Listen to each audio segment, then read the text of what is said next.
So this last week, we lost one of the all-time greats with the passing of Dickey. And I've spent the last few days revisiting a bunch of my old Allman Brothers records that I grew up listening to. Dickey was always my favorite guitar player in the Allman Brothers. He had that cleaner, biting tone, and he always played really melodic lines. So I thought today we could dig into Dickey's style a little bit and cover a few of his licks, and I also wanted to show you a way you can play the major pentatonic scale that will maybe help you capture his sound a little bit.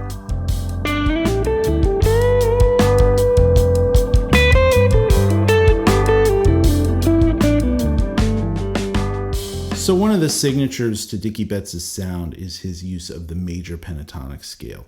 He was really one of the first guys I heard that used that major sound to great effect.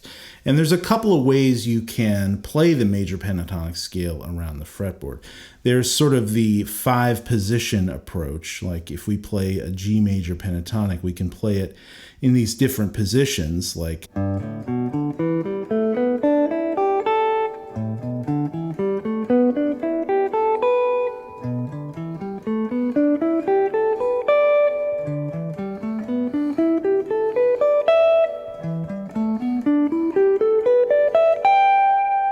But another way we can think about this major pentatonic scale, and actually the way that I learned it initially, is to play it more horizontally across the fretboard, moving up the strings while you move up the fretboard, something more like this.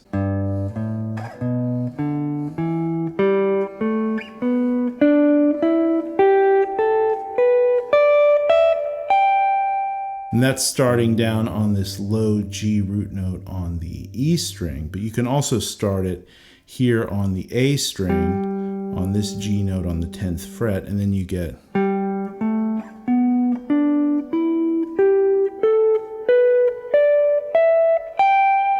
So this way of laying out the major pentatonic across the scale helps you play some of these Dickey lines a little bit more smoothly.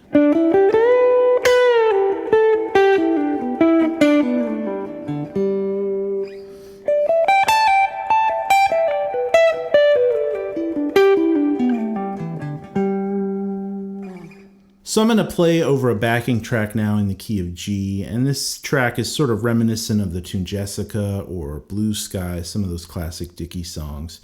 And I'm just going to play some very simple lines using this kind of horizontal or diagonal, you might call it, kind of major pentatonic scale. And then we'll dig into some more kind of signature things that Dickey would do using this scale.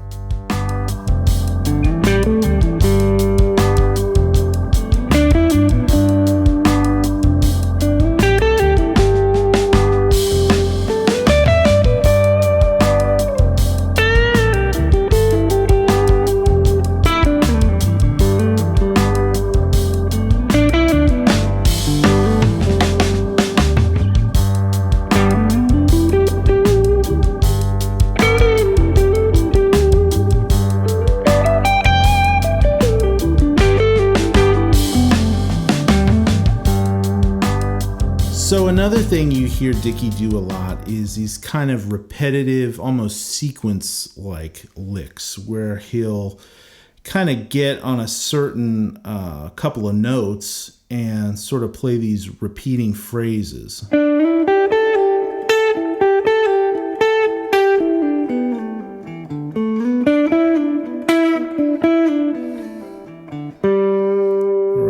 Kind of use these same rhythmic motifs.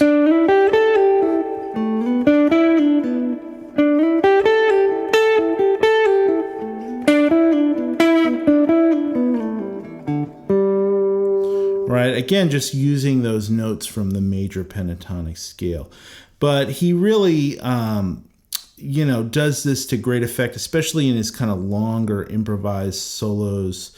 Over these like long 1-chord vamps, he kind of gets into these real cool rhythmic phrasing ideas that he develops. So I'm going to play to the track now, and I'm going to use these same scale shapes we were using before, but I'm going to sort of on purpose, lean into some of these repeating phrases, right? Things like this where I slide up,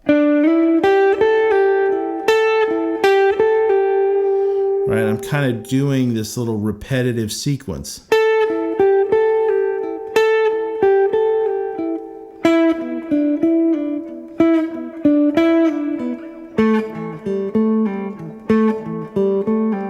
Right, again, just using the notes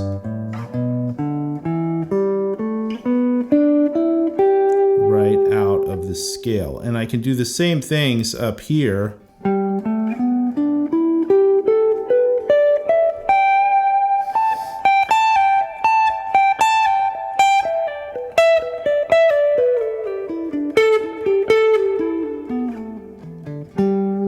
And as I want to move down the scale, again, I'm going to kind of slide down and shift these positions.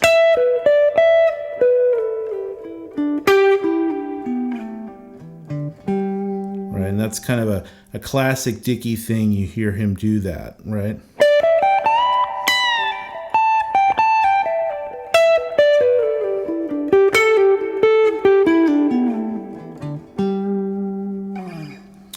So here is the backing track again, and I'll use the same scale patterns, but lean into some of these repeating phrases.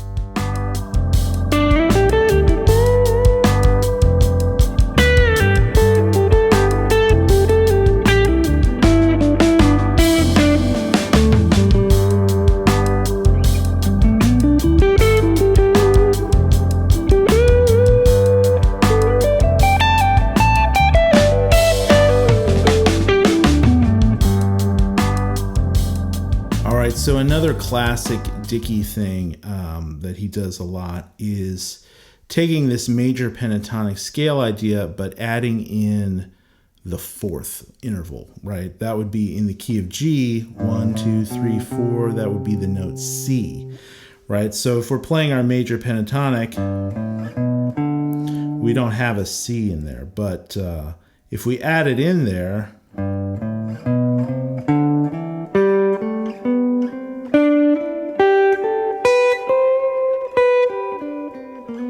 right, then we get kind of this classic sort of sound that you hear him use a lot, where he kind of plays around these triads but adds the fourth in there.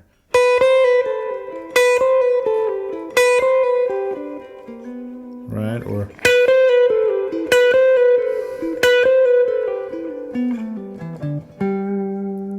right, so you hear that kind of stuff a lot, and you can play it in different spots around the fretboard. If you know kind of your G major triads, it's pretty easy to find. Right, there's the third and the fourth. Right.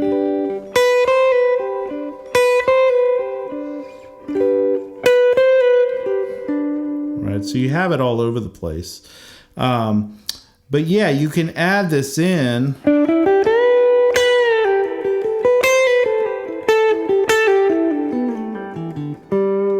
Right, and it really gives you that kind of bright, very happy, very major, kind of classic Dickey sound. And this is the kind of thing you hear a lot in the tune Jessica and a lot in his improvised solos. So I'm going to play the track again.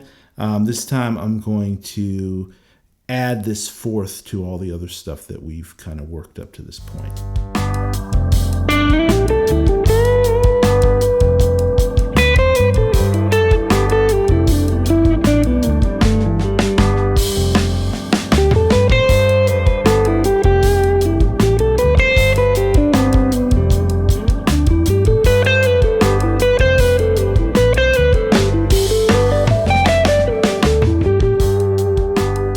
So another thing I want to touch on real quick is Dickey's use of chromatic notes.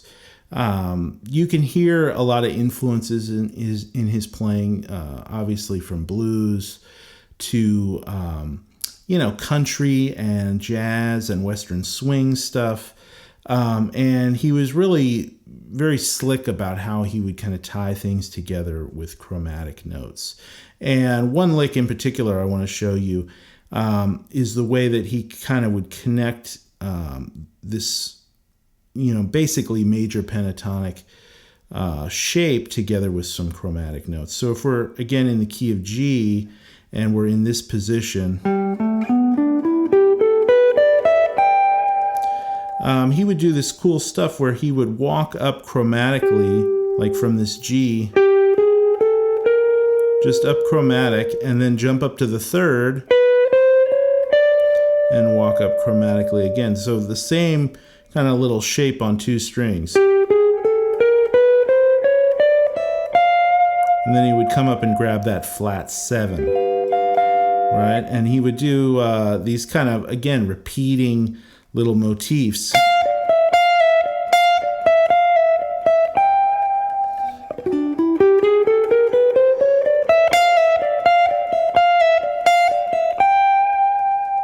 Right, some really cool lines like that. And he would do that kind of, those same kind of little, almost kind of bluesy, jazzy kind of little repeating lines like, right, or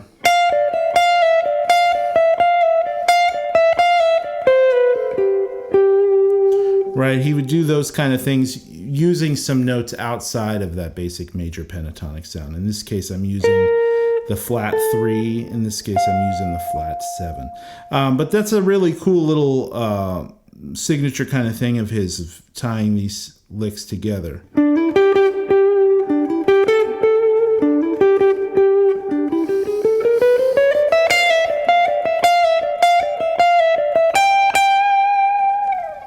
Right, so here's some phrases kind of using that chromatic stuff over the backing track, along with some of the other things we've been talking about up to this point.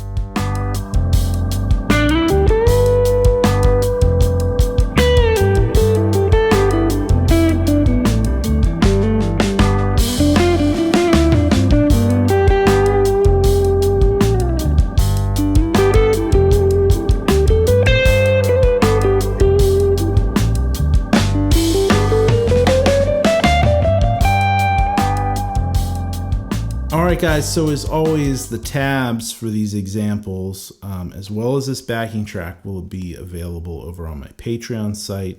All my links are down in the description if you'd like to support this channel. I've got tons of courses available. Those are all great ways to support this channel and the lessons that I'm doing here. But have some fun listening to some Allman Brothers and appreciating the great Dickey Betts. He was truly one of the greats, and I'm definitely going to be spinning a lot more Allman Brothers these next couple of weeks. But hopefully this kind of horizontal major pentatonic scale will help you kind of find this sound as you're kind of fishing around on the guitar, and some of these phrases and some of these concepts we talked about will help you capture that sound. But until next time, happy practicing and take care.